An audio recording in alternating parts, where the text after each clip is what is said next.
George Harrison was born on February 25, 1943, in a city called Liverpool in England. When George was just a little kid, he absolutely loved music. He grew up in a family that didn't have a lot of money, but that didn't stop him from dreaming big. George fell in love with the guitar after he heard some really cool rock and roll singers like Chuck Berry, Carl Perkins, and the famous Elvis Presley. These musicians made him want to play guitar more than anything else in the world. When George was a teenager, around 14 or 15 years old, he met a boy named Paul McCartney at school. Paul and George became friends, and Paul later introduced George to another guy named John Lennon. George was so good at playing the guitar that John and Paul asked him to join their band. The band was called the Quarrymen at first, but it would later become the most famous band in the whole world, the Beatles. Even though George was the youngest person in the band, he was really good at music, and he had a funny sense of humor. His bandmates, who were older than him, really respected him and thought he was talented. When the Beatles became super famous in the early 1960s, George's special way of playing the guitar became one of the most important parts of their sound. He started using an instrument called a sitar, which is from India, and he got really interested in Indian music. This was something totally new and different for Western pop music at that time. George wrote and played on songs like Norwegian Wood, This Bird Has Flown, which showed how much he loved Eastern philosophy and thinking. His later songs like Within You, Without You, The Inner Light, and Love You Too showed that he cared a lot about spiritual things and finding out who he really was inside. While many other famous rock stars were partying too much and living wild lives, George was looking for deeper meaning, a real purpose, and inner peace, even though he was one of the most famous people on the planet. As a songwriter, George got better and better while he was in the Beatles. At first, he was only allowed to write 1 or 2 songs on each album because John and Paul wrote most of the songs. But later on, George wrote some amazing songs like While My Guitar Gently Weeps, Something, and Here Comes the Sun. These weren't just some of the Beatles' best songs. They became some of the most loved songs in all of music history. George's songs mixed real emotions with really smart musical ideas. His songs often talked about missing someone, believing in something bigger, and love in ways that touched people's hearts. The legendary singer Frank Sinatra once said that Something was the greatest love song of the past 50 years. That shows just how good George was at writing songs that everyone could relate to and feel deeply. After the Beatles broke up in 1970, George finally got to show the world just how creative and talented he really was. He made a triple album called All Things Must Pass, which is still considered one of the greatest solo albums in rock music history. The album mixed deep spiritual thoughts with beautiful, big, powerful music production. Songs like My Sweet Lord and What Is Life showed both his love for Eastern spirituality and his positive feelings about human connection and relationships. My Sweet Lord especially became a huge hit all around the world. It mixed pop music with religious devotional music in a way nobody had really done before. It was like a musical prayer that millions and millions of people connected with. George Harrison did more than just make music. He became one of the first celebrities to use his fame to help people in need. In 1971, George was deeply moved and upset by the suffering that was happening because of the Bangladesh Liberation War. So he organized something called the Concert for Bangladesh. This was the very first big charity concert in history. He brought together famous musicians like Bob Dylan, Eric Clapton, and Ringo Starr to perform and raise money. The concert raised millions of dollars and inspired many, many other artists in the future to use their fame to do good things for the world. George was very humble, which means he never bragged about the good things he did. He just saw helping others as something he was supposed to do, a moral responsibility. When it came to spirituality and religion, George's whole life was about searching for the truth and meaning of life. He had a deep connection with Indian mysticism, which is a spiritual way of thinking from India. He also had a lifelong friendship with a sitar master named Ravi Shankar, who was one of the best sitar players in the world. Harrison's spiritual beliefs influenced everything he did: his music, his friendships, and even the way he dealt with being famous. George often said, "Everything else can wait, but the search for God cannot. This quote shows that he believed finding inner peace and spiritual awakening were the most important things in life, more important than money or fame or success. In his later years, after the Beatles were long gone, George stayed pretty private and liked to think deeply about life. He preferred the quiet, peaceful life of working in his garden at his big estate called Friar Park, instead of being in the spotlight all the time like other celebrities. But even though he kept to himself, his sense of humor and his warm personality still showed through. His last album, called Brainwashed, came out after he died in 2002. The album showed that his faith and grace stayed with him until the very end, and it had messages about love, humor, and accepting life as it comes. George Harrison's romantic life and love story was just as interesting and eventful as his music career. His life was full of deep love, heartbreak, spiritual searching, and long-lasting companionship. He was married twice, first to Pattie Boyd and later to Olivia Arias. Each marriage showed different times in his life and how he grew as a person. These relationships and the love he experienced really shaped his journey from the crazy, wild times of Beatlemania to the calm, peaceful years of his later life. In 1964, right when Beatlemania was at its peak and the Beatles were the biggest thing in the world, George Harrison met Pattie Boyd. Pattie was a beautiful young model who had been hired to play a schoolgirl in the Beatles movie called A Hard Day's Night. George was immediately attracted to her beauty and her charm. According to Pattie, George leaned toward her on the movie set and asked her shyly, "Will you marry me?" It seemed like a joke at the time, but it became real just 2 years later. They got married in January 1966 at a place called the Epsom Register Office. It was a small, private, and intimate ceremony with just close friends and Harrison's parents there.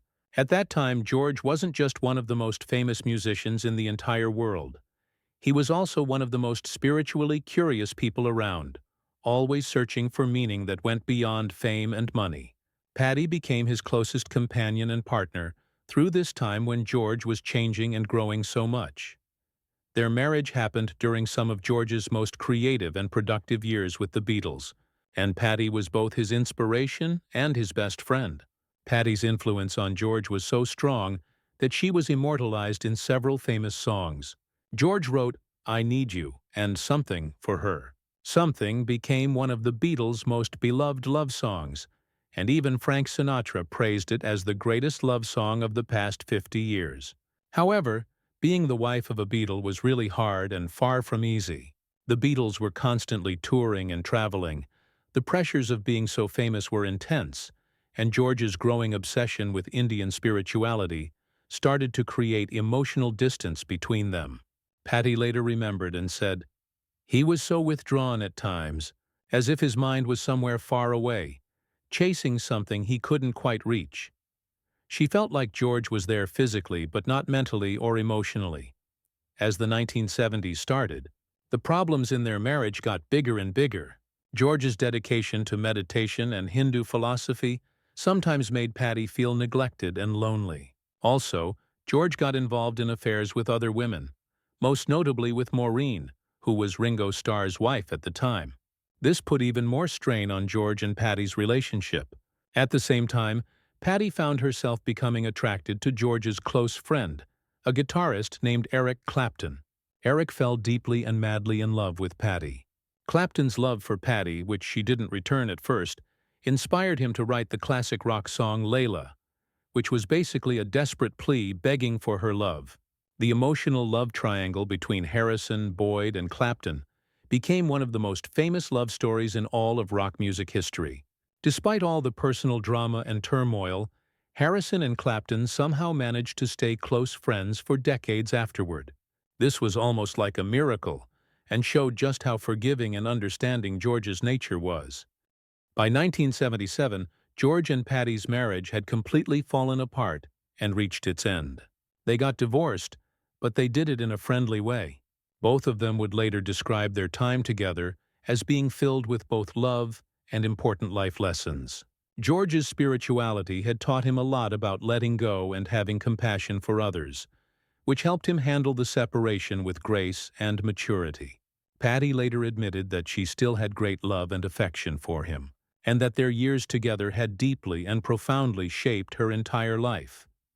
Not too long after his divorce from Patti, George's life entered a completely new chapter when he met Olivia Arias. Olivia was a Mexican-American woman who worked at a music company called A&M Records. Their connection was immediate and strong, but unlike his first marriage, this relationship was based on maturity, mutual respect, and shared spiritual values and beliefs. Olivia was warm, down-to-earth, grounded, and supportive, all qualities that matched perfectly with George's thoughtful and sometimes reclusive nature. They got married in 1978.